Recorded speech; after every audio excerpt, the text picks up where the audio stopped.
అత్త కోడల మధ్య జరిగే పోట్లాటలు ఎవరిపై ఎక్కువ ఎఫెక్ట్ అవుతాయి? ఫ్రెండ్స్, ఈరోజు మనం మాట్లాడుకోబోయే ఈ టాపిక్ పై చాలా దృష్టి పెట్టి వినండి. ఈరోజు నేను మీకు వివరించే విషయం ఏంటంటే, ఇది నిజ జీవితంలో జరిగిన ఒక సంఘటన. ఇది విన్న తర్వాత మీరు మా జీవితంలో జరిగే సంఘటనలా భావిస్తారు, కానీ ఇది అట్లా కాదు. ఈరోజు ఇండియన్ ఫ్యామిలీస్లో చాలా వరకు ఇలాగే జరుగుతుంటుంది. ఫ్రెండ్స్, కొంతకాలం ముందు కౌన్సిలింగ్ కోసం ఒక వ్యక్తిని తీసుకువచ్చారు. తను చాలా డిప్రెషన్లోకి పోయిన వ్యక్తి. ఇక్కడ ఆలోచిస్తే ఆ వ్యక్తి ఒక మంచి కుటుంబం నుంచి వచ్చిన వ్యక్తి. ఇంట్లో అమ్మ, నాన్న, ఒక అక్క మరియు తను కూడా ఆ ఇంట్లో ఉండే వ్యక్తి. ఆ నలుగురు చాలా సంతోషంగా ఉండేవారు. అంతేగాక ఇంట్లో చిన్న చిన్న సంతోషాలతో పాటు చిన్న చిన్న పోట్లాటలతో కూడా సంతోషంగా ఉండేవారు. అందరూ సంతోషంగా ఉండేవారు. అలా కాలానుగుణంగా తన అక్క పెళ్లి జరిగింది. పెళ్లి కూడా ఒక మంచి కుటుంబంలో ఇచ్చి చేశారు. చాలా సంతోషకరమైనటువంటి కుటుంబం దొరికింది. తనని చాలా సంతోషంగా ఉంచేవాడు. ఇప్పుడు కాలానుగుణంగా ఆ అబ్బాయి కూడా పెళ్లి జరిగింది. అబ్బాయి పెళ్లి కూడా అరేంజ్ మ్యారేజ్ చేయడం జరిగింది. తమ ఇంట్లో చాలా అందమైన కోడల్ని తీసుకువచ్చారు. కోడలు చాలా సంతోషంగా ఉండేది. అందరినీ సంతోషంగా ఉండాలని చూసేది. తను వచ్చిన తర్వాత ఇంట్లో అంతా సంతోషంగానే ఉండేవారు. తను అనేది ఎప్పుడూ సంతోషంగా ఉంటే కొన్ని దుష్ప్రభావాలు జరిగే అవకాశం ఉంటుంది. ఆ ఇంటి కోడలు మెల్లిమెల్లిగా నమ్మకాలపై దూరంగా ఉండేది. అత్త కోడలికి ఏదైనా పని కానీ విషయం కానీ చెప్పినప్పుడు కోడలు సంతోషంగా పనిచేయడం కానీ వినడం కానీ చేయకపోయేది.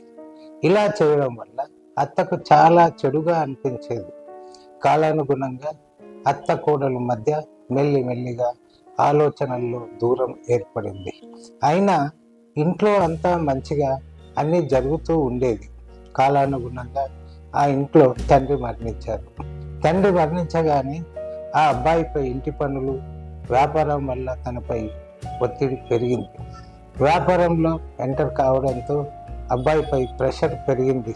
తన అమ్మ ఏకాకి అవ్వడం వల్ల తన అమ్మ బాగోగులు చూసుకోవడంలో ఇప్పుడు అబ్బాయి అన్ని సమతులంగా తీసుకుపోయే ప్రయత్నం కుటుంబం విషయంలో నిర్వహిస్తాడు. కానీ అత్త కొన్ని నమ్మకాలపై ఆలోచిస్తూ ఉండేది. కానీ కోడలు ఆ విషయాలన్నీ ఏ రకంగా కూడా నమ్మకం చూపించేది కాదు. తను ప్రయత్నిస్తూ ఉండేది, కానీ కోడలు విషయాన్ని వినకపోవడం వల్ల అత్త కొంత ఆలోచనలో పడేది. తన అబ్బాయి ఇంటికి వచ్చిన తర్వాత తన కొడుకుతో కోడలు చెప్పింది వినటం లేదని, ఎప్పుడు ఫోన్లోనే బిజీగా ఉంటుందని కొడుకుతో చెప్పేది. అబ్బాయి కోడలి దగ్గరికి వెళ్ళినప్పుడు కోడలు కూడా మీ అమ్మ ఇలాంటిది అలాంటిది నాపై లేనిపోని ఆరోపణలు చేస్తుందని తన భర్తతో అంటుంది. ఆ అబ్బాయి కొంత ఎమోషనల్గా ఉండేవాడు. ఎవరిని కూడా కష్టపెట్టాలని ఆలోచించేవాడు కాదు. అలా ఆ ఇద్దరిని కూడా ఏమీ అనకపోయేవాడు. కాలానుగుణంగా ఆ అబ్బాయికి స్ట్రెస్ మొదలు కావడం స్టార్ట్ అయింది. తనకి బిజినెస్లో కూడా స్ట్రెస్ ప్రారంభమైంది. ఏమీ కావటం లేదు, ఏమి చెయ్యాలి ఏమి చేయకూడదు అనే సందిగ్ధంలో పడిపోయాడు. అత్త కోడల మధ్య ఎప్పుడు చిన్నపాటి గొడవలు జరుగుతూనే ఉండేవి. ఆ అబ్బాయి ఎమోషనల్గా ఉండడం వల్ల నన్ను తల్లితో కానీ భార్యతో కానీ ఎలాంటి విషయాలు చెప్పలేదు. అర్థం కాని పరిస్థితుల్లో ఉండిపోయాడు. పూర్తి స్ట్రెస్ని తనపై వేసుకున్నాడు. ఇలా ఆలోచించి ఎక్కువ టైంని బిజినెస్లోనే కేటాయించడం, ఇంటికి ఆలస్యంగా వెళ్ళడం వల్ల నేను ఎవరితో కూడా మాట్లాడాల్సిన అవకాశం తక్కువగా ఉంటుంది అని నేను ఇంటికి వెళ్ళి పడుకుంటే ఎవరు కూడా నాకు ఎలాంటి సమస్యలు చెప్పరు అని ఇద్దరితో కూడా దూరంగా ఉండే ప్రయత్నం చేసేవాడు. అయినా తనపై స్ట్రెస్ పెరుగుతూనే ఉంది. ఆ ఇద్దరితో కూడా దూరం పెరుగుతూనే ఉంది. కానీ అలా స్ట్రెస్ పెరగడం వల్ల వ్యాపారం వదిలేసి తను ఇంటి వద్దనే టైం కేటాయించడం ప్రారంభించాడు. ఇంటి వాళ్ళు ఇంకా తనపై ప్రెషర్ చేస్తూనే ఉన్నారు. నువ్వు పనికి వెళ్ళవు అక్కడ జరిగే లాభ నష్టాలు ఆలోచించడం లేదు, ఇంటి దగ్గరనే ఉంటావు, ఏమీ పని చేయడం లేదు అని అటు తల్లి ఇటు భార్య ఇద్దరు కూడా తనను బాధ పెట్టేవారు. ఆ సమయంలో తను ఎవరితో కూడా బ్యాలెన్స్ చేసుకోలేని పరిస్థితి. ఇదే సమయంలో ఆ అమ్మాయి తండ్రి కూడా చనిపోయాడు. తన తండ్రి చనిపోవడంతో అమ్మాయి దృష్టంతా అమ్మగారి వైపు మారింది. ఇప్పుడు అమ్మాయి తండ్రి ఇద్దరు పోవడంతో అమ్మాయి అబ్బాయి తమ తండ్రులతో ఎమోషనల్ గా ఉండేవారు. ఒకరి ఆలోచనలు ఇంకొకరు అర్థం చేసుకునే పరిస్థితుల్లో ఉండేవారు కాదు. అత్త కోడలుపై ఆశించిన పనులు జరగటం లేదు, అటు మా అల్లుడు కూడా ఆశించిన మేరకు ఉండటం లేదు అని రెండు వైపులా విభేదాలు ఆలోచనలు చేసేవారు. ఇలా మెల్లిమెల్లిగా భార్యాభర్తల మధ్య గొడవలు కూడా స్టార్ట్ అయ్యాయి. విషయం చాలా పెద్దగా అయింది. అబ్బాయి మెల్లిమెల్లిగా డిప్రెషన్లోకి వెళ్ళిపోయాడు. నేను ఏం చేయాలి, ఏం చేయకూడదు అని ఆలోచించే పరిస్థితి కూడా లేకుండా డిప్రెషన్లోకి వెళ్ళిపోయాడు. కోడలు తన అమ్మగారితో ఈ విషయాన్ని చెప్పినప్పుడు వాళ్ళకు కూడా ఇలాంటి ఆలోచన వచ్చేది కాదు. ఏం చెయ్యాలి, ఏం చేయకూడదు అనే సందిగ్ధంలో ఉండిపోయారు. అబ్బాయి అక్క ఆలోచించి మా దగ్గరికి కౌన్సిలింగ్కి తీసుకొచ్చింది. ఈ కౌన్సిలింగ్లో తను ప్రతి విషయాన్ని మాత్రం వివరంగా తెలియజేశారు. మొట్టమొదట తన భార్యకి మేమే వివరించాము.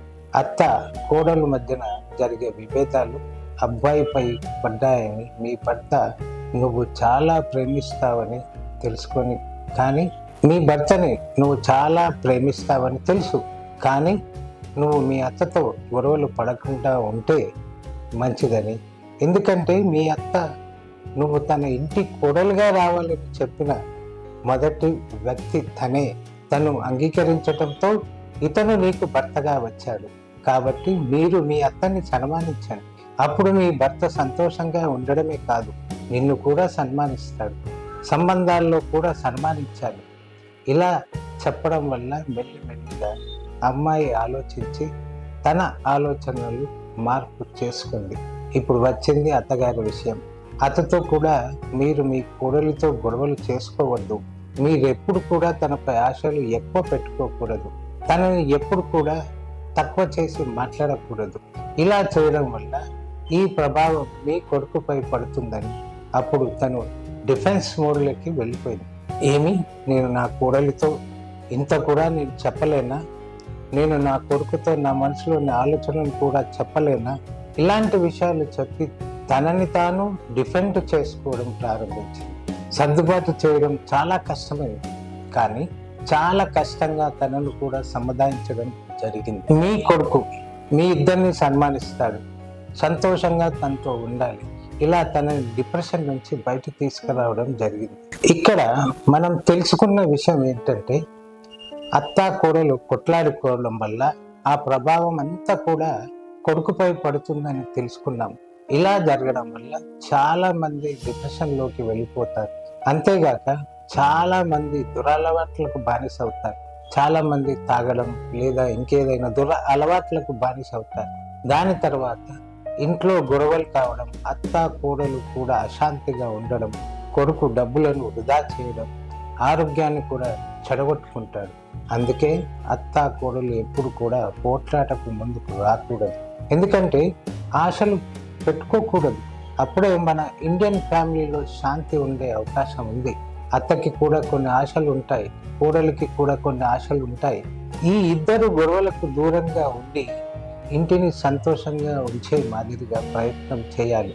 ఫ్రెండ్స్, ఈ ఘటనలో మీకు ఏమర్థమైంది నాకు కామెంట్ రూపంలో తెలియజేయండి. ఈ వీడియో మీకు నచ్చినట్లయితే చాలామందికి షేర్ చేయండి. ఎందుకంటే ఎవరికైనా ఈ వీడియో ఉపయోగపడవచ్చు, తన సంబంధాన్ని పెంపొందించుకునే అవకాశం ఉంది.